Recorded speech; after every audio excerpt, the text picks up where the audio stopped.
Good morning, everyone.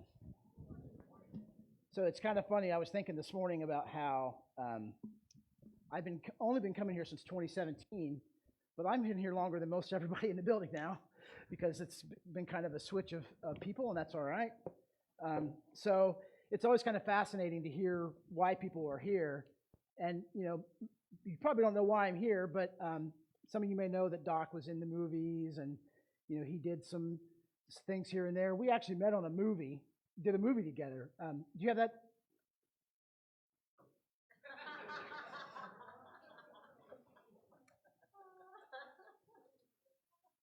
All right.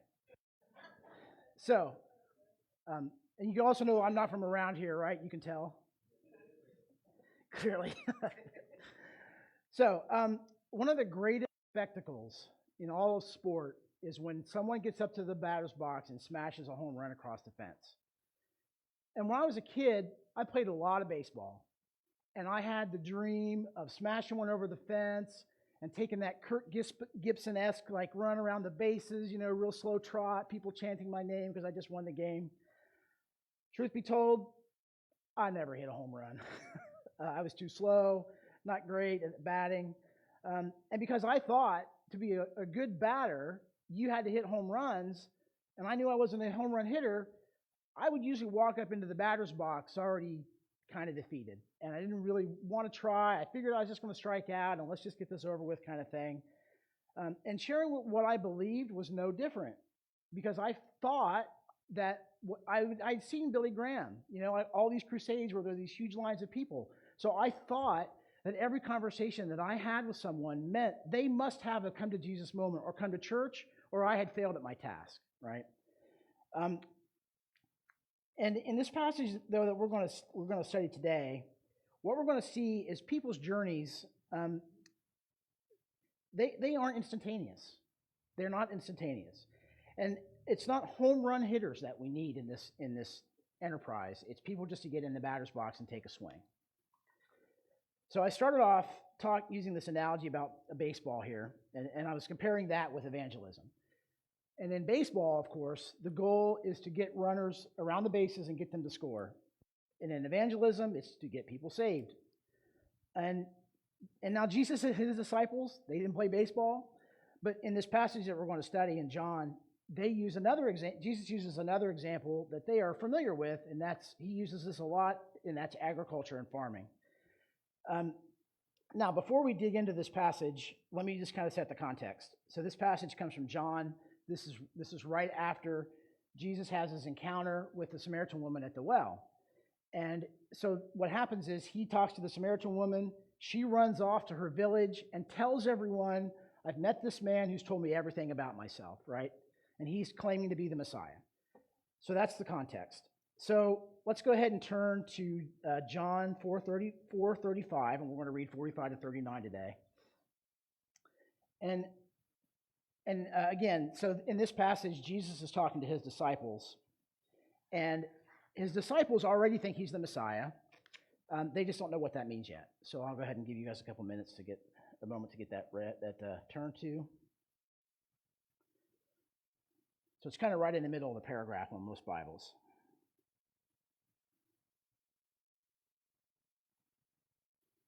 All right, so starting in verse 35. Do you not say, there are yet 4 months, then comes the harvest? Look, I tell you, lift up your eyes and see that the fields are white for harvest. Already the one who reaps is receiving wages and gathering fruit for eternal life, so that the sower and the reaper may rejoice together. For here the saying holds true, one sows and another reaps. I sent you to reap that for which you did not labor. Others have labored, and you have entered into their labor. Many Samaritans from that town believed in him because of the woman's testimony. So in verse 35, Jesus tells his disciples, look, you know that grain of that you're about to pick and you're about to harvest? Other people have come before you and done the labor before you get to pick the grain. That's what he says, basically. So to go back to baseball, if I get in the batter's box and there's somebody on second base, and I get him around the bases, I didn't get him on base. Someone else did. Other people have gotten that guy on base. So it's not just the one person, right? It's not one person's job. Um, in fact, according to an article in the Washington Post, only 14% of all hits are home runs. These big events. That means almost 85% of hits are not home runs, right? Baseball is a game of small moves around the bases. It's a batter going all the way around the bases on one hit it's rare. It's only 14% of the time that happens. Most of the time, it's a bunch of small moves around the bases. Maybe he got a single, then he steals second, then maybe somebody hit a sacrifice fly into the outfield, that gets him to third, and then somebody gets him home. It's a bunch of small moves around the bases that ultimately score runs. I mean, even in the case of a grand slam, which is if you've ever been in Dodger Stadium, when someone hits a grand slam, that place is going to fall apart. It's one of the greatest events in baseball. But even then, other people had to get on the bases first before this guy hitting the grand slam gets to have his glory and gets to be cheered, right? And it wasn't just, if there's 3 runners on bases, there's probably 7 or 8 people that got all the bases loaded because of all the things that they do. And that's what our journey to salvation is like. If we look back on our own journeys, for sure for me, it wasn't a home run that got me home. I didn't go from 0 to saved in one at bat, right? It was many, many conversations that got me around the plate. So next in the passage, Jesus tells his disciples to look up and see that the field is ripe for harvest. So these people that he's talking about, these are Samaritans. And oftentimes we hear about the conflict between the Jews and the Samaritans. And just to give you a little bit of idea of who the Samaritans were, they were sort of descended from Israel as well. They thought they were the true descendants of Israel. And they thought they were the keepers of the Torah. And they thought that the temple in Jerusalem was illegitimate, that the priesthood was illegitimate. So they were already kind of somewhat primed because they were also expecting a Messiah. So they were also somewhat ready to hear this message.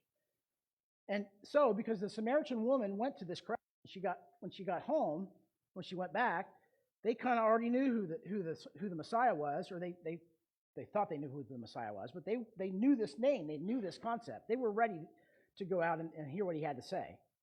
So in other words, when a Samaritan woman walks in there, what happens is the home run fence gets put behind second base, and now they're pitching underhanded. It's a slam dunk for these guys to walk out there and start reaping the harvest. All these other people in the background and this woman have made it easy for the apostles and the disciples to go out and reap this harvest. Okay? And before Jesus sends them out, he reminds them of that. He reminds them of the work that was done before they got there. There were other people that came along. These are what Jesus refers to as the sowers. So before they could come along and reap this harvest, someone else had to put the work in. So in baseball terms, a bunch of other people got that guy on the base before you got up to bat to hit your home run, right? So in the last 2 verses, Jesus lets his disciples know that one person reaps and another person sows, and you both get to rejoice in the harvest. Okay? See, the goal isn't for the home run hitter to get, in this scenario, the goal isn't for the reaper or for the home run hitter to get all the praise. The goal is that the person got reaped. The goal is that the guy got home. That's what we celebrate, not so much the person that did all the work, or so to speak.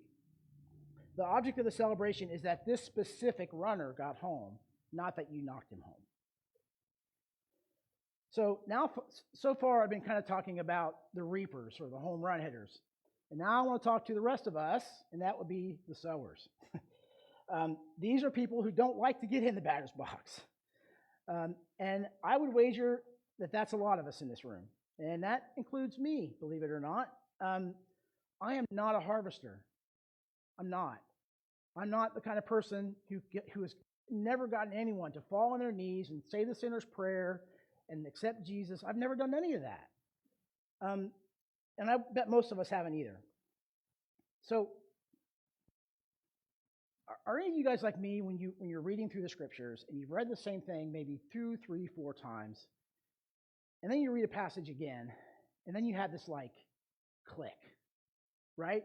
Like, and I remember I had this like, oh, I get it, right? Like I get it. So I got a couple of when I read this passage, I got a couple major takeaways that I'd never seen before, and the first one is that Jesus mentions 2 types of people, sowers and reapers, 2 different types.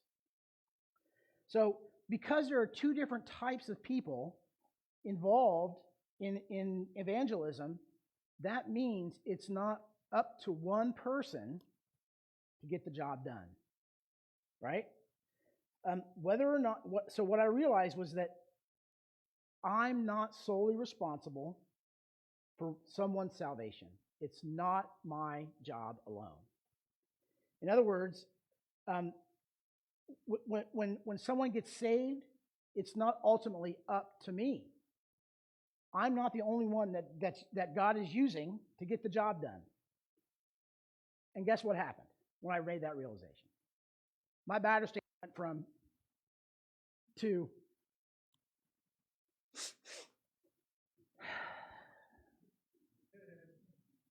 I relaxed. Like that, man, that weight was taken off of my shoulders. Like it's not my responsibility. It's my responsibility to share the truth, but it's not, if that person doesn't say yes, that's not my fault. That's not my job. I have to do my job, but it's not my sole responsibility to get that person home. Man, that was pretty big. So the second thing, though, that flowed from that realization is that there's more roles to be filled than just the home run hitter. We need more than just home run hitters. And once I saw that there were other roles to fill, I got really excited because I knew that I could be part of this enterprise. I mean, like even in baseball, when you set the lineup for your batting lineup, you do it in a specific order because you know this guy's going to get on base, this guy's going to steal, this guy's going to get walked, whatever. So the coach knows all the different talents of the people at bat, and he organizes them in a way so that he can get the most runners home. That's kind of the idea. And this is also the moment when I look back on my journey and I realized that there were dozens of people that I talked to. There were videos that I watched. There were books that I read. There were people I had conversation with all the way back to when I was a kid that got me around the bases. So what I realized is I'm a sower. I'm a gardener. That's what I do. See, I do have a spiritual gift. It's known as the gift of unceasing words. Jen, that means I talk a lot. I'm picking on Jen because Jen got up here one time and said, Dave sits so silently in the back. And I'm thinking, if you only knew, Jen. See, I love conversation. I love talking to people. I love having conversation with people. I can do that. So if conversation is like the gardening aspect, like the sowing, like the planting, like the watering, like all that kind of stuff, man, count me in. We can all have conversations, right? I mean, you may not think that you can, and I don't want to call it an argument, but you may not think that you can have these meaty conversations, but I guarantee you, if you want to get up, somebody got into a discussion with you about who the greatest Laker of all time, or the greatest Dodger of all time, or maybe, whether Lord of the Rings, the movies were any good compared to the books, you're going to find something you can get into, right? I know you can have the conversations. And I had that realization because, again, I'm convinced, my teachers and my parents told me that I have the gift of gab, so I know that I can talk. I love talking. And when I first learn about something, I'm excited to tell other people about it. And when I find out what you're interested in, if I find out something you're interested in, hey, I want to tell you about it. Like that's just naturally who I am. And I know I'm a little extroverted compared to a lot of people, but I know that we can all have conversations, and we can all do things that move people around the bases like that. And again, I made this realization that it's when I have these conversations, because I know there's more people involved, more conversations involved, more activity involved, each conversation that I have isn't the one that must get this person to be saved. My conversations aren't that way. They aren't the end all be all. They aren't the last chance. And when I realize that, like, all it takes is for me to get in the batter's box and take a swing, I can do that, right? I think we can all do that. Now, and the thing is with gardening, you're playing the long game, right? Because you don't know where the person really is in life. And you don't know what they've been or what their life. I mean, you may not. I mean, if you've had conversations in here, you may know what they are. But we don't likely get to know what base they're on. But you never know. Like, maybe something you share with them might be the next thing that gets them around the bases. May almost get them home. You never know. But you should never feel pressure that the game is on the line when you're getting up to bat. You're just doing your job. That's all. Because ultimately, we're not the ones that call people home. God is. Okay? God does that. He just uses us to get everyone around the bases. And the thing about gardening, again, it's a long game. And if you've ever tried to grow anything, you know that the gardening part is the longest part of the season. That's what takes the longest. The harvest is fast. That's easy. So when you're gardening, it takes some time. It takes a while. And honestly, if this is a person that you're just kind of having a random conversation with, someone you meet, standing in line at Starbucks or whatever, you probably will never know what happens after that, which is hard. Like, you want to know that what you did made a difference, and you may never know that. But you don't know. So, and that's a kind of a good thing too. Like, maybe this thing that you're doing is good. So then we may wonder, where should we garden? We live in a nation that is antithetical to much of what Christianity teaches. But this should not be a time for us to throw up our hands and say, America's done. We're just going to bundle up in our churches and we're going to live our life together. It's over. That's not the thing we should do. So then, where should we garden? Where is the harvest? Well, first and foremost, you should be gardening the plants closest to you in your garden. That's your family. That's your coworkers. Even some subcultural group that you may be part of. Like, for me, there's one thing that I can talk about more than theology and Bible study and things like that, and that's music. I love music. Music lovers are my people. Like, just not just talking about songs that we like, but like the joy that music brings to us. And music people are pretty diverse, right? There's a lot of diverse cultures and things like that with music. But because I like music, and I gel with that, that's kind of I don't call them my people, but that's the aspect that I'm in. That's the group that I'm in. So I have ways of having conversations with people in that group because I built up credibility with people in that group to have, not like, hey, what do you think about Jesus? Like, not that, but just conversations about things that may come up.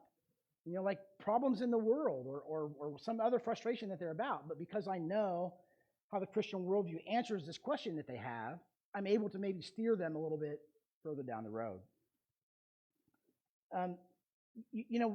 People of our generation, I know of our generation, like Gen Xers and millennials, we had a big bout with atheism, new atheism and things like that. But I'm here to tell you that the new atheist movement that started off in the early 2000s, it's over. Like, these guys are not the Christopher Hitchens and these guys of that day. It's over. People now, our kids, they're spiritual. They know that there's something bigger out there. They just don't know what it is. And I mean, if you look around today too, even some of these major influencers, like the Joe Rogans and like Kat Von D. Does anybody remember Kat Von D from when she had the tattoo show on, I forget what channel it was? She's a born again Christian now. Jordan Peterson, of course, he, as controversial as he may be, these people are realizing that Christianity makes a lot of sense. There is a movement. There is a fertile soil for us to be ready to till and to share. Justin Brierley has this book called The Surprising Rebirth of Belief in God, where he documents this stuff. He talks to various people and kind of goes into not super deep detail, but showing that people are interested in Christianity again. So we should be ready for when they come in the building to help them. What's the name of the group, Max, that we're engaging with for the evangelism that was so we're engaging with a group that's trying to help us. Like, how do we as a church begin to welcome these people that come in? Because they're going to come in and they're going to not look like church folk, and they're going to have questions, and we need to be ready to handle that kind of stuff. So the soil is fertile. And another place that the soil is fertile is other Christians. In 2021, the Cultural Research Center of Arizona Christian University, they released what they always call their American Worldview Inventory Report. And what they do is they give this survey out to people, and they ask them certain questions about, how do you derive your morality, things like that. And they have boxes where you check, I'm a Christian, I'm a Muslim, I'm a Hindu, I'm a whatever, I'm an atheist, I'm spiritual. So they do this survey. And in that survey, about 69% of the people check the Christian box. Okay? But as you'll see, all that means is they check the box. So so 69% would be about 176 million people in the U.S. And if you want a size scale, LA County is about 10 million. So that's about 17.5 million 17.5 LA counties worth of people said that they're Christians. Now, on the other end of the spectrum, you have what's denoted as Bible-believing Christians. That means they live a life consistent with the biblical worldview. Anybody want to guess on a percentage? 6%. So 6% of the people that checked that box that said they were Christians have a worldview that is consistent with what the Bible teaches. That's about 15 million. So 1.5 LA counties. Much smaller. So let me give you an idea of where these people are, just so you'll know. So 72% of the people that check this box argue that people are basically good. 71% of the people that call themselves Christians consider feelings, experience, or the input of friends and family as their most trusted source for moral guidance. 64% of these Christians say that all religions and faiths are of equal value. 58% believe that if a person is good enough or does enough good works in this lifetime, that they can earn their way into heaven. 58% of Christians think that you can earn your way into heaven. 58% think that this Holy Spirit isn't real. It's just this kind of symbol of God's power and presence. And 52% claim that moral truth is up to each individual, that there are no moral absolutes, and everyone has to figure it out on their own, what's right and what's wrong.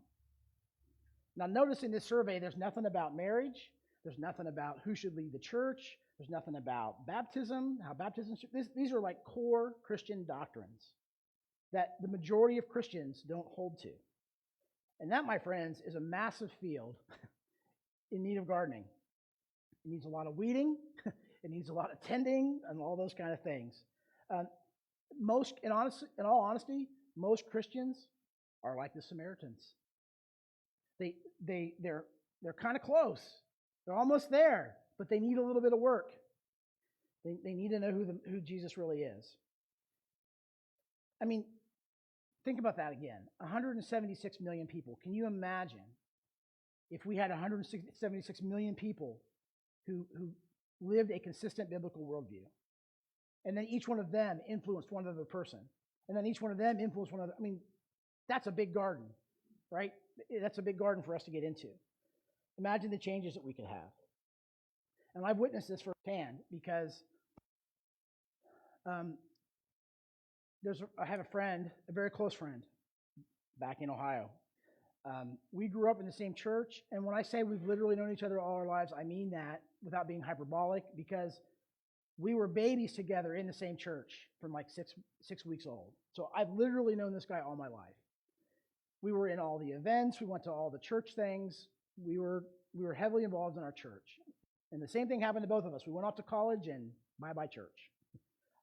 We're free, ready to go, right? So he ends up coming. I started coming back to church in 2017. He came back before then. And for various reasons, like he started his family before I did, and he and his wife wanted to start going to church to kind of make that part of their life. But it took me a lot longer to get to that level, to get there. So fast forward to 2019, or rewind back to 2019 rather, 2018. I started my website, LaGottiChristi.org. And because I had learned all this stuff and I was really excited to tell people about it, so I started writing about it, and I still write about it every week. And one of the first things that I started studying was the resurrection and the evidence for the resurrection and why we should think that the resurrection is true. That's the actual account that happened. And I will be teaching a class on this probably in a few months. So if you want to know all that evidence, then stick around. So I sent him some of these articles, and I didn't really hear from him. He didn't really respond. So then 2019 comes around. It's the end of 2019, and I'm in Ohio because my mom had been diagnosed with terminal cancer. I'm sitting in his living room, and here's a guy that's been going to church his whole life, and he tells me that he's a naturalist. And what that means is that people who are naturalists only believe that what we can physically see, hear, touch, taste, and smell, that's all there is. There's no soul, there's no mind, there's nothing supernatural about the world. This is it. And that's a problem because he didn't believe in the supernatural resurrection of Jesus Christ. But he called himself a Christian. He thought Jesus was just this wise sage who came and taught everybody a good way to live, right? So what did I do? We had a long conversation. We had a long discussion. And I basically left him with this. The way that I left it was I left it with a question. Here's the evidence. We agree to this, and this. Even the atheists agree to this, and this. What do you think happened? And that was it. That's how I left it. I didn't tell him, you must believe this or you're going to hell. I said, what do you think happened? So then, fast forward to a year and a half later, I'm back in Ohio taking care of some stuff at the house, my parents' house. And he's helping me. And he says, you know what, Dave? You were right. Jesus is alive. And man, I was like, yes. And this is 18 months later, so it wasn't like it didn't happen right away.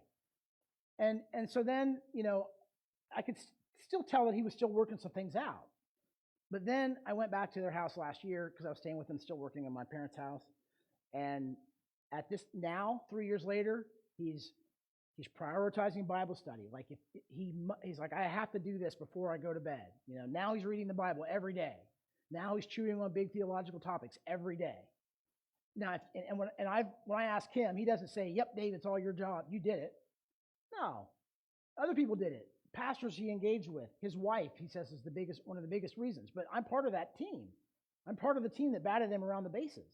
And it wasn't like you have to bow on your knees right now and come to Jesus. No, it was just asking him questions that got him around the bases and gave him things to think about. So I'm really and when I had that realization, man, I was excited. I mean, that really excited me that I was able to take part in that, right? It was huge.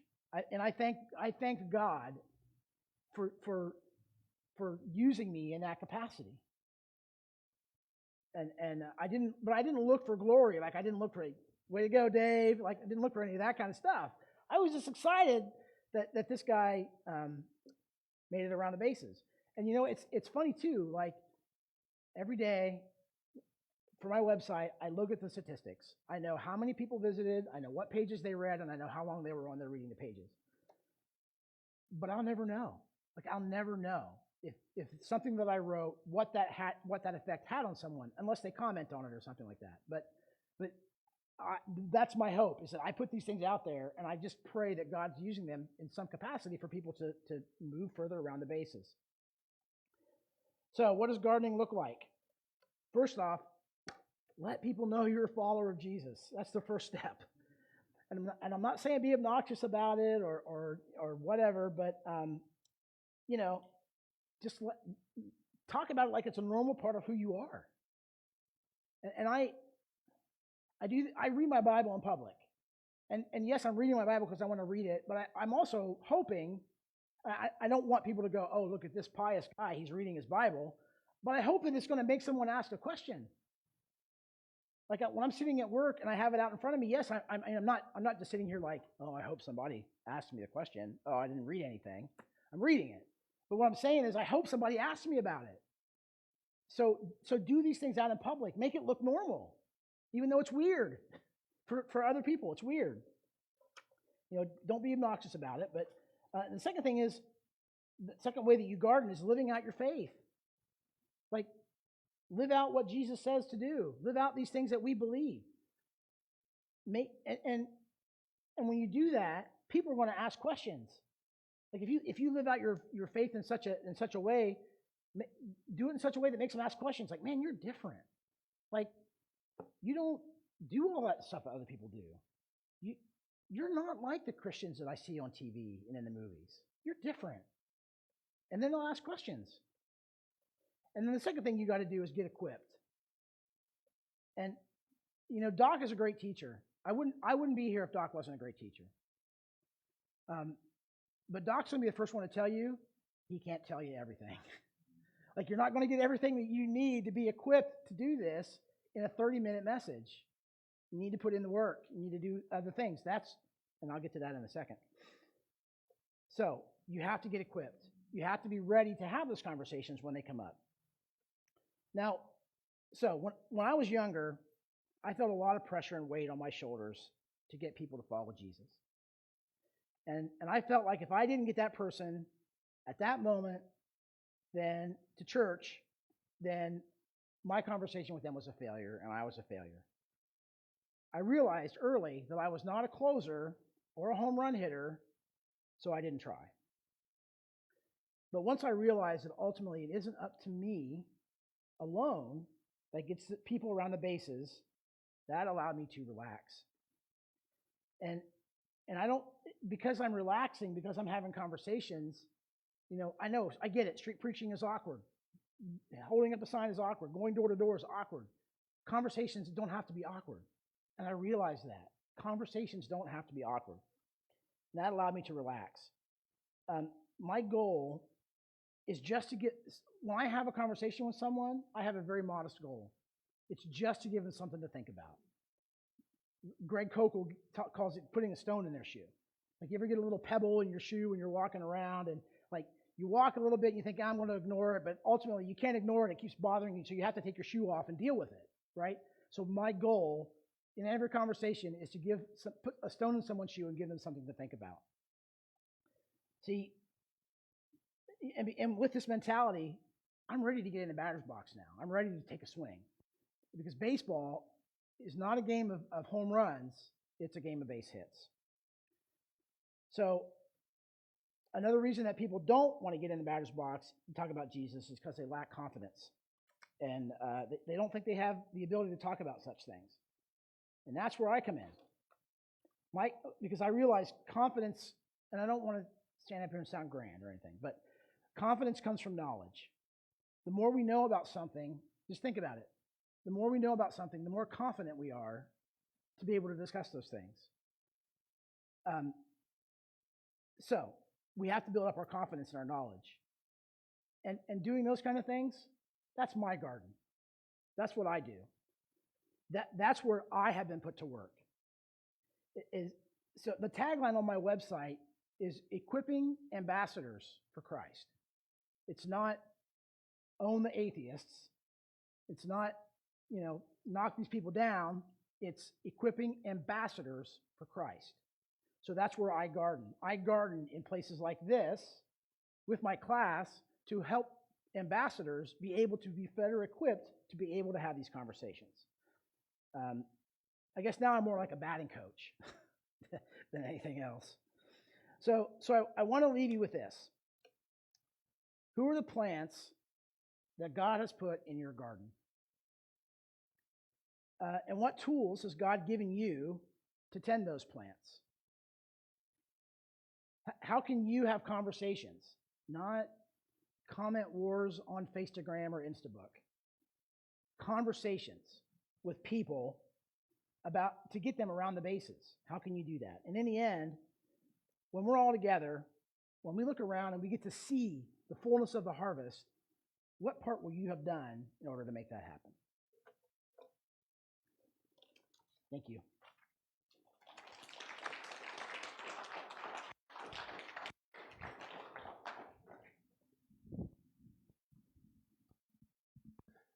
Thank you, Dave. Let's give him a round of applause again, y'all. I think that was great. Dave, are you left-handed? I just found that out about him because when he did a bat, he did this. And unfortunately, I'm a sports guy, so I thought about that for the next 5 minutes. I'm sure you gave valuable information after that, but I was like focused, like, left-handed? How could I not know that? Thanks for that. I think one of the things, and during that, Marissa and I were kind of chatting a little bit here and there, and Doc and I had our first kind of interaction maybe about 8 or 9 years ago when we invited him to the Rose Parade. So we're at the Rose Parade, kids were all small, and at the end of the Rose Parade, you guys see the guys that walk with the hellfire and brimstone at the end, and we were just like looking at each other and watching them. And one of the things that we've always really focused on is, can we live a life that demands an explanation? Right? Like that's one of the most important things when Dave talks about these relationships and who's in our garden and things like that. It's really people are positioned already where we're at if we would just choose to act and behave in a way that just doesn't quite make sense. And when it doesn't quite make sense, that's when things are prompted and things like that. So thank you all for coming today. A couple of things. We've kind of reset some things outside. All of our refreshments, coffee, sugar, caffeine, all that good stuff is out over here in the courtyard. So if you guys go out here, and if you don't want to just run to the parking lot, you can go over there, get some coffee and some donuts. Check out the gym. If you haven't been inside there, kind of check that out as well. Also, women's volleyball tomorrow. It's Monday night. It's going to start. So any women that want to come out and play volleyball at between 8 o'clock is when it's going to start. Brenda said that she's going to be. No, she didn't say that. I'm messing with her, but it'll be a good time just to kind of come out and be in the community. But other than that, I'll pray us out, and let's have a great week. Lord, thank you for this time. Thank you for this word. Would you continue to position us in spots with other people where we can continue to grow? We thank you. We love you. Keep us safe. Amen. What does Doc say? All right, good night. Peace.